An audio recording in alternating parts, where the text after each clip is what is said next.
Hello friends, welcome back to sweet and sour वांगसियानी फिप। आज मैं आप लोगों को मोदाव जोशी नॉवेल एक्सप्लेनेशन का 15th पार्ट सुनाने वाली हूँ। इस नॉवेल का ओरिजिनल ऑथर है MXTX और इसे इंग्लिश में ट्रांसलेट किया है एक्साइल रेवल्स ने। इसके बाकी के डिटेल्स डिस्क्रिप्शन बॉक्स में हैं। अब चलिए आज का पार्ट शुरू करते हैं। लानजिंगी ने अपने मुंह में जो चिकन का पीस पकड़ रखा था वो उसके बाउल में गिर गया, जिससे उसके कपड़ों में सॉस के छींटे लग गए। विभूषण सोचने लगा, होश में आने के बाद लानवांगजी कैसे सबको अपना चेहरा दिखाएगा। जिनलिंग ने हैरान होकर पूछा, वो क्या कर रहे हैं? विभूषण ने जवाब दिया, वो तुम्हें लानसेक्ट के फॉरवर्ड रिवन का एक स्पेशल यूज दिखा रहे हैं। सीजुई ने पूछा, कौन सा स्पेशल यूज? विभूषण ने कहा, अगर तुम्हें कोई बहुत स्ट्रेंज कॉर्प्स दिखे और तुम्हें लगे कि तुम्हें उसे ले जाकर एग्जामिन करना चाहिए तो तुम अपने फॉरवर्ड रिवन को खोलकर उससे उसे बांध सकते हो। जिंगी बोल उठा, ऐसा नहीं कर सकते, हमारा फॉरवर्ड रिवन। सीजू ने जल्दी से उसके मुंह में उस चिकन के टुकड़े को ठूंस दिया और कहा, अच्छा, मुझे इसका ये यूज पता नहीं था। सबकी नज़रों को इग्नोर करके लानवांगजी विभूषण को खींचकर रूम में ले गया और फिर दरवाजे को अच्छे से बंद करके उसने उसके सामने एक टेबल रख दिया। पता नहीं वो किस दुश्मन को रोकना चाह रहा है। लानवांगजी को हड़बड़ाते हुए देख विभूषण ने पूछा, क्या तुम मुझे यहाँ मार डालने वाले हो? एक वुडन स्क्रीन से वो प्राइवेट रूम 2 हिस्सों में बटा हुआ था। एक हिस्सा बैठने और खाने के लिए और दूसरा हिस्सा सोने के लिए। लानवांगजी विभूषण को खींचकर स्क्रीन के दूसरे साइड ले गया और उसे फोर्सफुली बेड पर पुश कर दिया। विभूषण का सर बेड के वुडन हेडबोर्ड पर टकराया। क्या ये मुझे फिर से सोने के लिए बोल रहा है? पर अभी तो 9 नहीं बजे हैं। ये सब सोचते हुए विभूषण ने ऐसे ही ओह कर दिया, पर उसकी उस ओह को सुनकर लानवांगजी अपने रोब को एलिगेंटली उठाकर बेड पर बैठ गया और उसके सर को हाथ से चेक करने लगा। उसका चेहरा तो अभी भी एक्सप्रेशनलेस ही है, पर उसके मूवमेंट्स बहुत जेंटल हो गए हैं। जैसे ही लानवांगजी के हाथ उसके सर को छुआ, विभूषण दर्द हो रहा है, बहुत दर्द हो रहा है बोलने लगा। लानवांगजी के चेहरे पर फिक्र दिखने लगी और उसने बहुत सॉफ्टली विभूषण का कंधा थपथपाया। विभूषण अपने बंधे हुए हाथों को ऊपर उठाकर बोलने लगा, तुम मुझे खोल दो ना हांगवांगजुन, ये इतना टाइट है कि मेरे हाथों से खून निकलने वाला है, बहुत दर्द हो रहा है, खोल दो ना। लानवांगजी ने उसके मुंह को हाथ से कवर कर दिया। विभूषण ने सोचा, तो तुम्हें जो पसंद नहीं आएगा उसे तुम ना समझने का नाटक करोगे और जब ऐसा नहीं कर पाओगे तब बोलने ही नहीं दोगे। कितने रूड हो तुम। अब जब तुमने ये शुरू किया है तो बाद में मुझे ब्लेम मत करना। लानवांगजी ने एक हाथ से विभूषण को मुंह को टाइटली पकड़ रखा था। उस हाथ के नीचे विभूषण ने धीरे से अपने मुंह को खोला और अपनी जीभ से हल्के से लानवांगजी के हथेली को चाट दिया। उसकी जीभ का बस टिप ही लानवांगजी के हथेली पर टच हुआ था, पर लानवांगजी का एक्सप्रेशन देखकर ऐसा लगा जैसे कि उसकी हथेली आग से जल गई हो। उसने जल्दी से अपना हाथ हटा लिया। विभूषण ने एक गहरी सांस ली। उसे लगा कि वो फिर से एक पॉइंट से आगे हो गया है। लानवांगजी बेड के दूसरी साइड घूमकर अपने घुटनों को ऊपर मोड़कर उस चटे हुए हाथ को छाती के पास छुपाकर बैठ गया, एकदम स्टैचू जैसा। विभूषण ने पूछा, क्या कर रहे हो तुम? लानवांगजी को देखकर ऐसा लग रहा है जैसे कि वो और जीना ही नहीं चाहता है, जैसे कि किसी परवर्ट ने उसे गंदा कर दिया है। कोई बाहर वाला देखेगा तो उसे लगेगा कि विभूषण ने जरूर उसके साथ कुछ किया है। विभूषण ने पूछा, तुम्हें यह अच्छा नहीं लगा? पर यह तुम्हारी ही गलती है, तुमने ही मुझे मजबूर किया। अब आ जाओ, मैं पोंछ देता हूँ। विभूषण अपने बंधे हुए हाथ से उसके कंधे को छूने गया तो लानवांगजी हट गया। उसे बेड के कॉर्नर में चुपचाप बैठे देख विभूषण के दिमाग में कुछ शैतानी का आइडिया आया। वो बेड के ऊपर घुटनों में चलते हुए लानवांगजी की तरफ जाने लगा। तुम्हें डर लग रहा है? लानवांगजी कूदकर बेड से उतर गया। उसे देखकर लगा कि जैसे वो सच में डर गया है। वो थोड़ा दूर जाकर विभूषण की तरफ पीठ करके खड़ा रहा। विभूषण को फाइनली मजा आने लगा। वो मुस्कुराते हुए बेड से उतर आया। छुप क्यों रहे हो? मेरे हाथ बंधे हुए हैं, फिर भी मैं नहीं डर रहा। तुम क्यों डर रहे हो? आ जाओ, आ जाओ। उसका बैड इंटेंशन देखकर लानवांगजी वुडन स्क्रीन के दूसरे साइड चला गया। विभूषण ने उसका पीछा किया। दोनों उस स्क्रीन के चारों ओर घूमने लगे, लानवांगजी आगे आगे और वुईवुक्षा पीछे पीछे। वुईवुक्षा को बहुत मजा आ रहा था, पर अचानक उसके मन में सवाल पैदा हुआ कि वो क्यों ऐसा कर रहा है। लाजा तो ड्रंक है, पर वो क्यों उसके साथ पकड़म पकड़ाई खेल रहा है। उसे रुकते देख लानवांगजी भी रुक गया। वुडन स्क्रीन के पीछे छुपकर उसने वुईवुक्षा की तरफ झांक कर देखा। उसके गोरे चेहरे का बस आधा हिस्सा ही दिखा और उसमें वो बिल्कुल प्रीम एंड प्रॉपर ही लगा। कोई नहीं बोल सकता कि जो 6 साल का बच्चा अभी अभी पकड़म पकड़ाई खेल रहा था वो ही था। वुईवुक्षा ने पूछा, तुम्हें और खेलना है? लानवांगजी ने एक्सप्रेशनलेसली नॉड किया। वुईवुक्षा अब और अपनी हंसी रोक नहीं पाया। वो हा हा करके जोर जोर से हंसने लगा। फिर उसने अपनी हंसी को रोकने की कोशिश की तो उसे और ज़्यादा हंसी आई। जब उसने फाइनली अपनी हंसी को रोका तब भी उसकी बॉडी कांपती रही।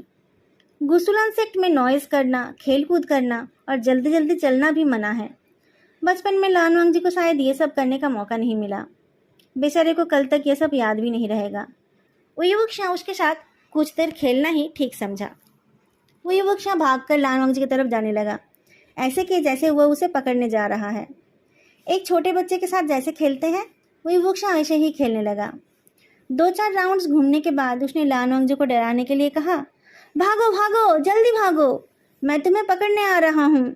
अगर मैंने तुम्हें पकड़ लिया तो मैं फिर से तुम्हें चाट दूंगा। क्यों, डर गए ना? लानवांगजी अचानक उसकी तरफ आ गया और दोनों में धक्का हो गया। वुईवुक्षा उसे पकड़ने ही जा रहा था, पर उसके ऐसे खुद से आ जाने से वो उसे पकड़ना ही भूल गया। उसने नहीं पकड़ा तो लानवांगजी ने खुद उसके बंधे हुए हाथों को उठाकर उसके बीच अपने गले को डाल दिया। तुमने मुझे पकड़ लिया, वुईवुक्षा ने कहा। हाँ, मैंने पकड़ लिया। कुछ देर वेट करके लानवांगजी ने फिर से कहा, तुमने मुझे पकड़ लिया, वुईवुक्षा ने कहा। हाँ, पकड़ लिया। क्या कहा था उसने? पकड़ने के बाद क्या करेगा? याद आते ही वुईवुक्षा ने कहा, पर यह काउंट नहीं होगा, तुम खुद मेरे पास आ गए हो। उसकी बातें पूरे होने से पहले ही लानवांगजी का चेहरा काला पड़ गया। वो बहुत अनहैप्पी दिखने लगा। वुईवुक्षा की बोलती बंद हो गई। ऐसा नहीं हो सकता। ड्रंक होने के बाद लानवांगजी को सिर्फ पकड़म पकड़ाई खेलना अच्छा नहीं लगता है, उसे खुद को चटवाना भी अच्छा लगता है। उसने अपने बंधे हुए हाथों को हटाना चाहा तो लानवांगजी ने उसके कंधों को पकड़ लिया। वो उसे हिलने नहीं देना चाहता है। वुईवुक्षा ने गर्दन घुमाकर उसके कंधे पर रखे लानवांगजी के हाथों में से एक हाथ को चाट दिया, हल्के से, बहुत हल्के से। लानवांगजी ने चौंक कर अपने हाथों को हटा लिया। फिर उसने वुईवुक्षा के हाथों को भी अपने गले से हटा दिया और फिर दौड़कर एक कोने में चला गया। वो फिर से पहले जैसे ही अपने हाथ को पकड़कर खड़ा रहा। वुईवुक्षा को समझ नहीं आया कि लानवांगजी को उसका चाटना अच्छा लगा या फिर उसे डर लगा। शायद उसे दोनों ही लगे। लानवांगजी फिर से पीछे मुड़ा और कहा, फिर से। उसका चेहरा अभी भी एक्सप्रेशनलेस है। फिर से क्या? वुईवुक्षा ने पूछा। लानवांगजी फिर से उस वुडन स्क्रीन के पीछे से झांकने लगा। उसका इशारा साफ है। वुईवुक्षा ने उसका पीछा किया। थोड़ी ही देर में लानवांगजी फिर से उसके पास आ गया। तुम ये जानबूझकर कर रहे हो ना? वुईवुक्षा ने पूछा। लानवांगजी ने फिर से वुईवुक्षा की बाहों को अपने गले में डाल लिया ताकि वो उसकी विश फुलफिल करे। वुईवुक्षा ने सोचा, सारे मजे सिर्फ लांजा ही क्यों लेगा? उसे तो ऐसे भी कुछ याद नहीं रहेगा। उसके साथ कुछ और मज़ेदार करना चाहिए। लानवांगजी के गले में उसकी बाहें हैं। उसी हालत में वुईवुक्षा लानवांगजी को बेड पर ले गया। फिर उसने उससे पूछा, तुम्हें ये अच्छा लगता है? उधर मत घूमो, बताओ मुझे। अगर तुम्हें ये पसंद है तो तुम्हें वैसे भागने की ज़रूरत नहीं है। तुम जितना चाहोगे मैं तुम्हें उतना ही दे दूंगा। बातें करते हुए उसने लानवांगजी का एक हाथ उठा लिया और फिर झुककर उसके 2 उंगलियों के बीच किस किया। लानवांगजी अपना हाथ खींच लेना चाहता था, पर वुईवुक्षा ने उसे वैसा करने नहीं दिया। उसने उसके बाद लानवांगजी के नकल्स पर हल्के से किस किया। उसकी सांसें लानवांगजी के हाथ के ऊपर गिरने लगी और उसने उसके हाथ के पीछे फिर से किस किया। लानवांगजी कोशिश करके भी अपने हाथ को छुड़ा नहीं पाया। वुईवुक्षा ने उसके स्लीप को ऊपर किया और उसके सफ़ेद रिस्ट पर भी किस किया। क्या इतना काफ़ी है? उसने पूछा। लानवांगजी ने अपने होठों को टाइटली प्रेस करके रखा। उसने कुछ भी नहीं कहा। वुईवुक्षा अब सीधा होकर बैठ गया और फिर उसने पूछा, अब बताओ, क्या तुमने मेरे लिए कोई पेपर मनी जलाया था? लानवांगजी ने कोई जवाब नहीं दिया। विवुक्षा हंसकर लानवांग जी की तरफ बढ़ गया।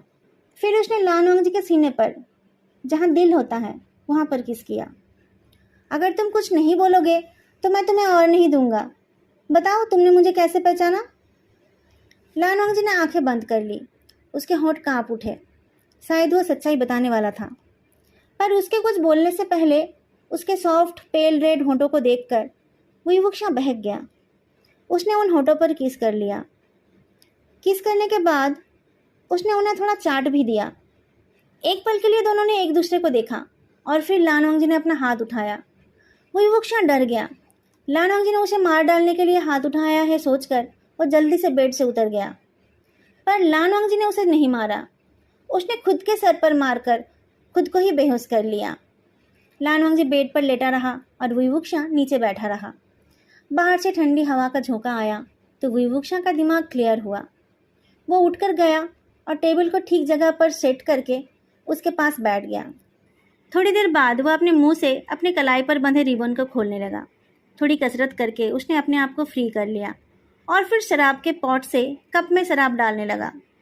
पर जब वो कप उठाकर शराब पीने गया तब उसने रियलाइज़ किया कि उसमें एक बूंद भी शराब नहीं है।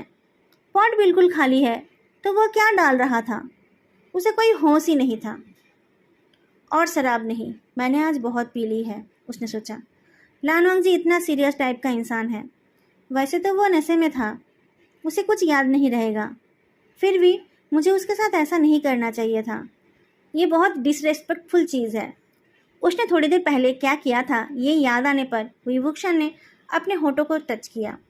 उसके बाद उसने बहुत मेहनत से लानवांग जी के फोरहेड रिबन को अच्छे से फ्लैट करने की कोशिश की। रिबन को फोल्ड करके उसने लानवांग जी के तकिए के पास रख दिया। उसके चेहरे की तरफ देखने से खुद को रोककर वो उसके पैरों के पास गया। उसके बूट्स को उतार कर उसने उसे लान क्लान के ऑफिशियल पोजीशन में लेटा दिया। उसके बाद वो बेड पर ठेस लगाकर फ्लोर पर बैठ गया। उसके दिमाग में बहुत कुछ घूम रहा है, पर सबसे इम्पॉर्टेंट बात यह है कि इसके बाद लानवांग जी को शराब पीने नहीं देना है। अगर ड्रंक होकर वो सबके साथ ऐसा बिहेव करेगा तो वो अच्छा नहीं होगा। गिल्टी फीलिंग की वजह से आज विवुक्षा हमेशा की तरह लानवांग जी के साथ बेड शेयर करने नहीं जा पाया। वो उसी जगह पर बैठा रहा और उसे बहुत देर बाद नींद आई। बाद में उसने महसूस किया कि कोई उसे जेंटली उठाकर बेड पर लेटा रहा है। किसी तरीके से आंखें खोलकर उसने लानवांग जी का इंडिफरेंस फेस देखा तो वो चौंक उठा। लाजा? लानवांग जी ने किया। विवुक्षा ने पूछा, तुम सोबर हो या अभी तक ड्रंक हो? लानवांग जी ने कहा, सोबर। विवुक्षा ने कहा, ओह, तो 5 बज गए हैं। लानवांग जी रोज एग्जैक्टली इसी टाइम पर उठता है। विवुक्षा की रिस्ट पर रेड मार्क्स देखकर उसने एक पोर्सिलेन बोतल निकाला और उस पर दवाई लगाने लगा। विवुक्षा ने कहा, नशे में तुम कितने रूड हो जाते हो। लानवांग जी ने उसकी तरफ ना देखकर कहा, जैसी करनी वैसी भरनी। विवुक्षा के दिल ने एक बिट मिस कर दिया। लाजा, तुम्हें सच में याद नहीं है कि तुमने नशे में क्या किया है? नहीं है, लानवांग जी ने जवाब दिया। वो सच ही बोल रहा है, नहीं तो अब तक वो मुझे मार डालता, विवुक्षा ने सोचा। ये अच्छी बात भी है और थोड़ा अनफॉर्चुनेट भी है। विवुक्षा को लगा कि उसने कुछ ऐसा खा लिया है जो उसे खाना नहीं चाहिए था। किसी को इस बारे में पता नहीं चला, ये तो अच्छी बात है, पर मुश्किल ये है कि वो अपने इस अचीवमेंट को किसी के साथ शेयर भी नहीं कर सकता। सोचते सोचते उसकी नज़र लानवांग जी के होंठों पर जाकर रुकी। वो कभी मुस्कुराता नहीं है, पर उसके होंठ सॉफ्ट दिखते हैं और वो सच में बहुत सॉफ्ट है। विवुक्षा ने अनकॉन्शियसली अपने होंठों पर बाइट कर लिया। गुसुलान सेक्ट कितना स्ट्रिक्ट है और लांजा भी बिल्कुल रोमांटिक नहीं है। उसने अभी तक किसी लड़की को किस नहीं किया होगा। मुझे उसके फर्स्ट किस लेने का ग्रैंड ऑनर मिला है। क्या मुझे उसे बता देना चाहिए? अगर वो रोने लगा तो? नहीं, पहले होता तो वो रो देता। अभी तो वो एक लकड़ी से बने मॉन्क के जैसा हो गया है। शायद उसके मन में ऐसे ख्याल कभी आए ही नहीं। नहीं, पिछली बार नशे में उसने कहा था ना कि उसे कोई पसंद है। शायद उसने उसे ऑलरेडी किस किया है, पर लानवांग जी के जैसा इंसान ऐसा काम नहीं करेगा। शायद उन दोनों ने कभी किस नहीं किया, शायद दोनों ने हाथ भी नहीं पकड़ा। और ऐसा भी हो सकता है कि उसे उस रात समझ ही नहीं आया था कि मैं किस तरीके के लाइक के बारे में पूछ रहा था। बाहर से डोर पर 3 बार नॉक करके सिजुई ने पूछा, हंग वांगजुन, सब लोग उठ गए हैं, क्या हम निकलेंगे? नीचे वेट करो, लान वांगजी ने कहा। शहर से बाहर जाकर सबके अलग होने का टाइम आ गया। पहले ये लड़के एक दूसरे को उतनी अच्छी से नहीं जानते थे, पर पिछले कुछ दिनों में उन लोगों ने साथ में बहुत कुछ किया है और एक दूसरे को जानने लगे हैं। लान वांगजी ने उन्हें जल्दी करने के लिए नहीं कहा। वो एक पेड़ के नीचे खड़ा रहा। उसकी नज़रदारी में फेयरी भी तमीज से बैठा रहा और जिनलिंग की तरफ देखकर पूंछ हिलाता रहा। लान वांगजी फेयरी पर नज़र रख रहा है देखकर विवुक्षा जिनलिंग का कंधा पकड़कर चलने लगा। अगर रिश्ता देखा जाए तो मोसवानु जिनलिंग का चाचा है। उसने अपनी उस पोजीशन से कहा, वापस जाकर अपने मामा से लड़ना मत, उनकी बातें सुनना और अकेले नाइट हंट करने मत जाना।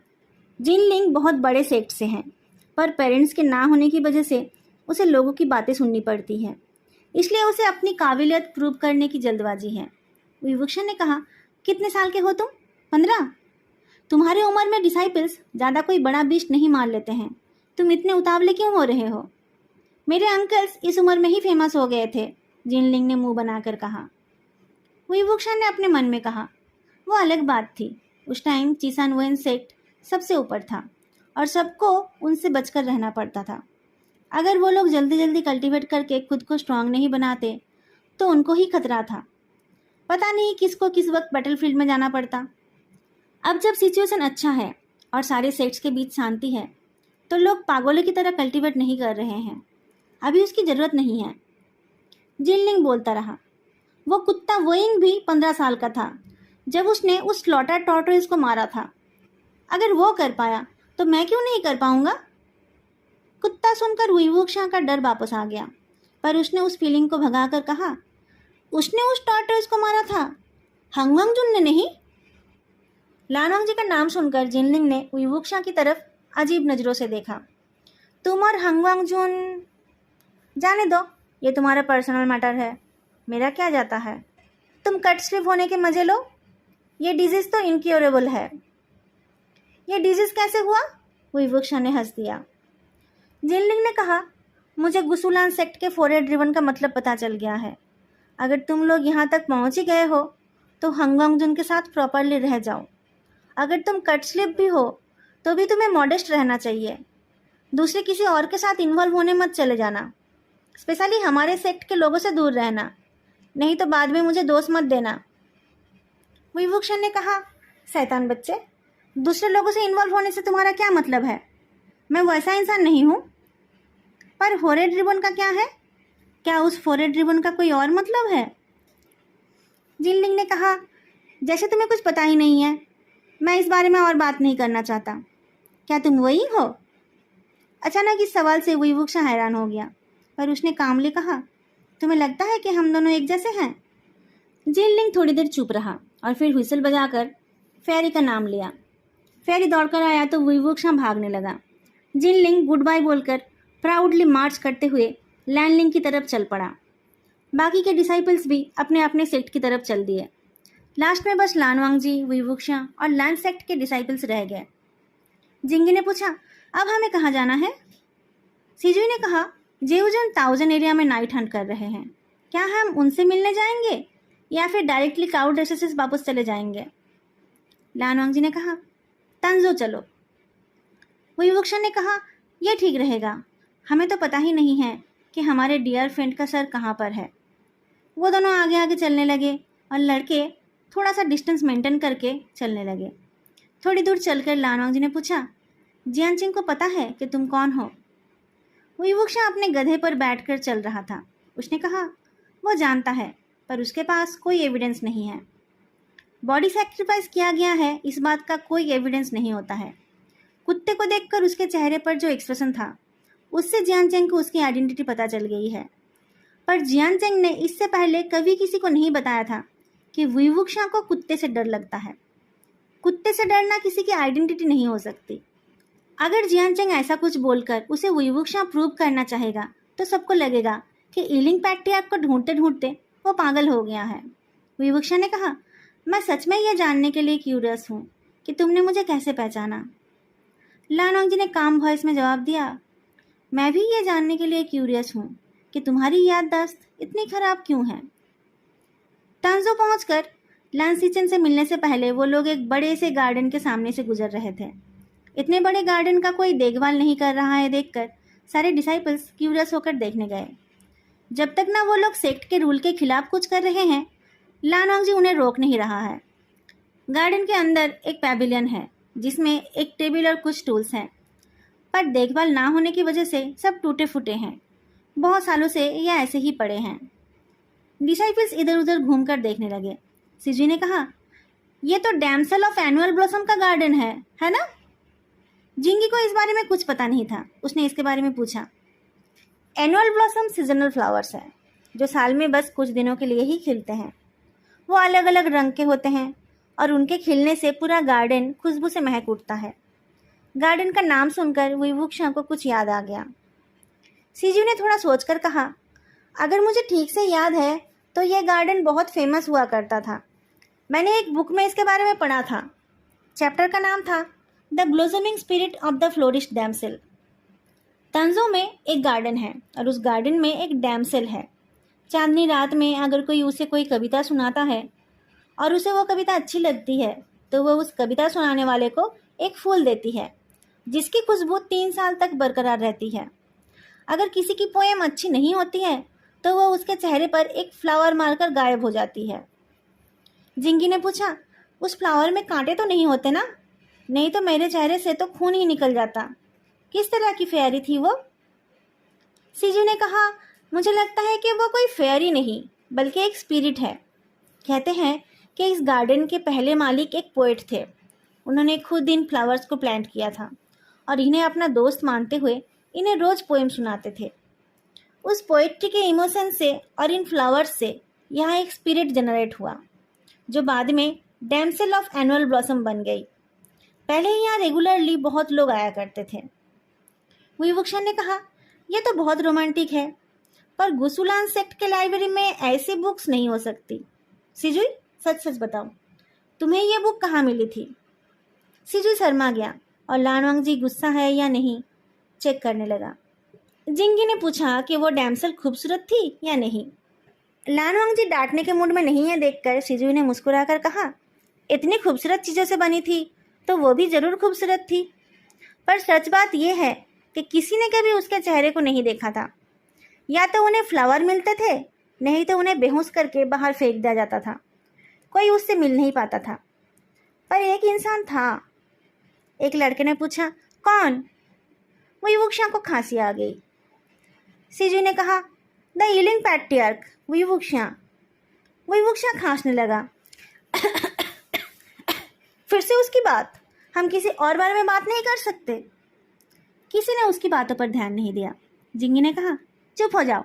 वुईवुक्शा ने क्या किया था? वो तो उतना बड़ा विलेन था। क्या उसने डैमसेल को स्नैच कर लिया था?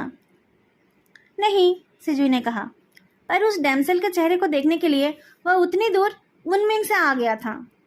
गार्डन में जाकर वो जानबूझकर गलत पोएट्री करता था। डैमसेल गुस्सा होकर उसे फूल से मारकर बेहोश कर देती थी और बाहर फेंक देती थी।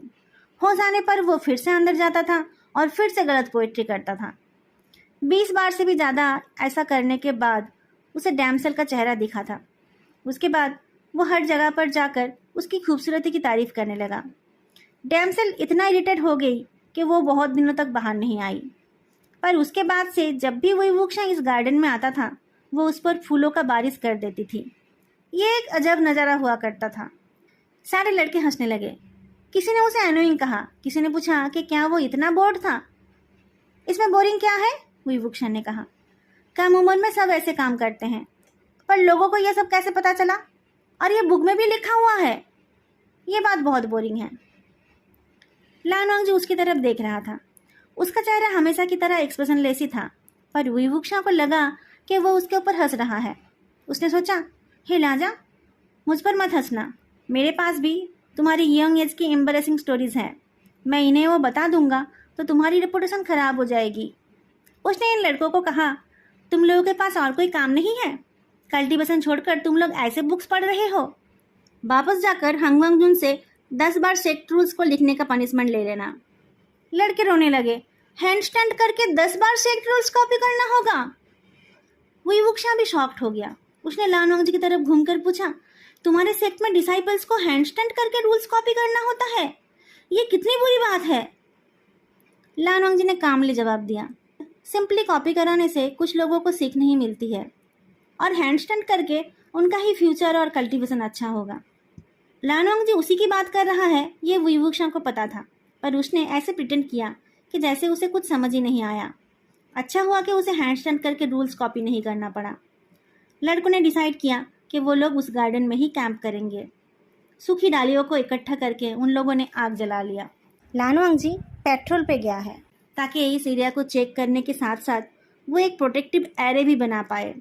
आग के पास बैठे हुए वुईवुक्शा ने उसके ना रहने का फ़ायदा उठाने की कोशिश की। मुझे एक बात पता करनी थी, तुम्हारे सेक्ट के फोरहेड रिबन का एक्चुअल मतलब क्या है? सारे लड़कों के एक्सप्रेशन चेंज हो गए। वो लोग हकलाने लगे। वुईवुक्शा के दिल ने पहले एक बीट स्किप किया और फिर बहुत तेज़ी से धड़कने लगा। सीजू ने सावधानी से पूछा, सीनियर, क्या आपको पता नहीं है? पता होता तो क्यों पूछता? क्या मैं इतना बोर्ड हूँ? वुईवुक्शा ने पूछा। जिंगी ने कहा, हाँ, तुमने हमें लाइन लगाकर भूत दिखाया था। वुईवुक्शा ने एक लकड़ी से आग को पोक किया। वो तो तुम्हारी ट्रेनिंग थी, बाद में वो काम आया ना? सीजू को देखकर लगा कि वो शब्दों को चुन रहा है। उसने हेजिटेट करते हुए कहा, आपको ये तो पता है ना कि हमारे फोरहेड रिबन का मतलब है अपने आप को रेगुलेट करना? हाँ, और? वुईवुक्शा ने पूछा। सीजू बोलता रहा, गुसुलान सेक्ट के फाउंडर लान एन ने कहा था कि कोई इंसान सिर्फ उस इंसान के सामने ही अपने रेगुलेशन से बाहर आ सकता है जिसे वो लव और चेरिश करता है। तो जेनरेशन वाइज यही मैसेज पास हुआ कि हमारे सेक्ट के फोरहेड रिबन एक बहुत स्पेशल ऑब्जेक्ट है और ये बहुत ज़्यादा पर्सनल और सेंसिटिव है। कोई किसी को भी उसे छूने नहीं दे सकता, उसे जब मर्जी उतार नहीं सकता और किसी और पर तो वो कभी भी बांध नहीं सकता। ये बिल्कुल प्रोहिबिटेड है जब तक ना। लाल सीजू अपनी बात पूरी नहीं कर पाया। सारे इनोसेंट लड़कों के चेहरे भी शर्म से लाल हो गए और उस बात को पूरा करने की जरूरत भी नहीं पड़ी। वुईवुक्शा का सर चकराने लगा। उसे लगा कि उसे फ्रेश एयर की जरूरत है। वो दौड़कर बाहर चला गया और किसी तरीके से उसने एक पेड़ को पकड़कर अपना बैलेंस बनाया। हे भगवान, ये मैंने क्या कर दिया था? उस टाइम चीसान में वेनसेक ने एक ग्रैंड डिस्कशन कॉन्फ्रेंस अरेंज किया था। वो 7 दिन तक चलने वाला था और हर रोज अलग अलग एंटरटेनमेंट प्लान किया गया था। एक दिन आर्चरी का कंपटीशन भी था। उस कंपटीशन में 20 साल के कम उम्र के डिसाइपल्स को एक हंटिंग ग्राउंड में जाना था, जहां पर 1000 से भी ज़्यादा लाइफ साइज्ड पेपर मैनिक्यून्स टारगेट के तौर पर रखे हुए थे, जिनमें से बस 100 में ही फियर्स स्पिरिट्स थे। जैसे ही कोई गलत टारगेट पर निशाना लगाएगा, वो आउट हो जाएगा। गेम में रहने के लिए लगातार सही पेपर मैनिक्यून्स पर ही निशाना लगाते रहना पड़ेगा। लास्ट तक जो सबसे ज़्यादा निशाना सबसे ज़्यादा एक्यूरेसी के साथ लगा पाएगा, वही जीतेगा। ऐसे कंपटीशन में तो वुईवुक्शा को वुनमिंगजियान सेक्ट को रिप्रेजेंट करना ही था। कंपटीशन से पहले डिबेट सुन सुनकर उसका दिमाग खराब हो रहा था। तीर धनुष पाकर ही उसका मन अच्छा हुआ। यौन करते हुए जब वो हंटिंग ग्राउंड की तरफ जाने लगा, तब उसे एक हैंडसम लड़के का कोल्ड फेस दिखा। उसने रेड कलर का एक राउंड कॉलर रोब पहना हुआ था और उसकी कमर में 9 गोल्डन रिंग वाला बेल्ट था। ऐसा ड्रेस सारे जूनियर्स को ही पहनना पड़ा था। उस लड़के के ऊपर वो लाल रंग का ड्रेस बहुत सुंदर लग रहा था। उसमें एलिगेंस था, थोड़ा सा भीगोर भी था और बहुत सारा गुड लुक्स था। ऐसे लड़कों को देखकर किसी का भी मूड अच्छा हो जाएगा। वो लड़का अपना धनुष चेक कर रहा था। धनुष के स्ट्रिंग में उसकी उंगलियों के चलने पर गुचिन की तरह आवाज़ हो रही थी। वुईवुक्शा को वो जाना पहचाना लगा। अच्छे से देखने पर उसने उसे पहचाना। उसने एक्साइटेडली कहा, वांग जिजियांग, ये तुम हो? गुसु से वापस जाने के बाद तब तक 1 साल गुजर गया था। वुनमिंग में जाकर जब उसने सबको बताया था कि उसने गुसु में क्या क्या देखा, तब उसने लानवांग जी के सुंदर पर बोरिंग चेहरे के बारे में भी बताया था। बाद में गुसु के दिनों को भूलकर वो वुनमिंग के लेक्स और माउंटेन में ही बिजी हो गया। लानवांग जी को उसने इससे पहले बस सफ़ेद मॉर्निंग ड्रेस में ही देखा था। आज ऐसे ब्राइट ड्रेस में लानवांग जी के सुंदर चेहरे को देखकर उसकी आंखें धुंधला गई थी, इसलिए उसको पहचानने में उसे थोड़ा टाइम लग गया। लानवांग जी अपने धनुष को चेक करके चला गया। वुईवुक्शा ऑकवर्डली जियानचेंग की तरफ घूमा। उसने मुझे फिर से इग्नोर कर दिया। जियानचेंग ने भी उसे इग्नोर करने का फैसला लिया।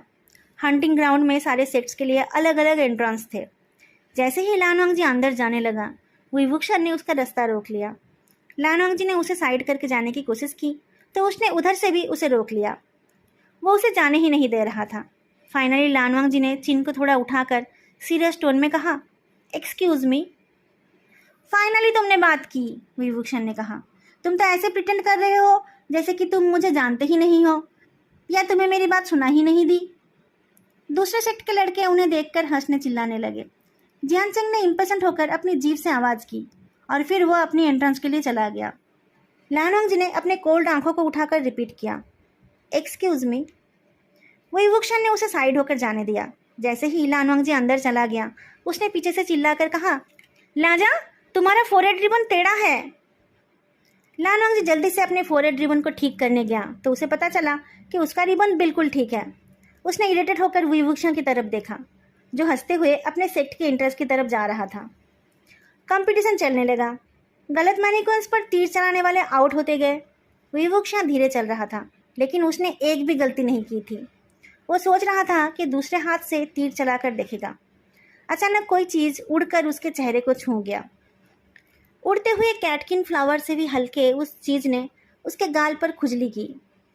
पीछे मुड़कर उसने देखा कि लानवांग जी पता नहीं कब उसके बहुत पास आ गया था। उसकी तरफ पीठ कर लानवांग जी एक मैनिक्विन पर निशाना लगा रहा था और उसका फोरहेड रिबन हवा में उड़ते हुए वुईवुक्शा के चेहरे पर आ रहा था। वुईवुक्शा ने कहा, वांग जिजियांग। लानवांग जी तीर छोड़ने ही वाला था, पर उसने रुककर रिस्पॉन्स किया, क्या है? तुम्हारा फोरहेड रिबन टेढ़ा है, वुईवुक्शा ने कहा। लानवांग जी ने इस बार उसकी बात पर विश्वास नहीं किया। तीर छोड़ते हुए उसने कहा, रिडिकुलस। वुईवुक्शा ने कहा, इस बार मैं सच बोल रहा हूँ, तुम्हें विश्वास नहीं तो मैं ठीक कर देता हूँ।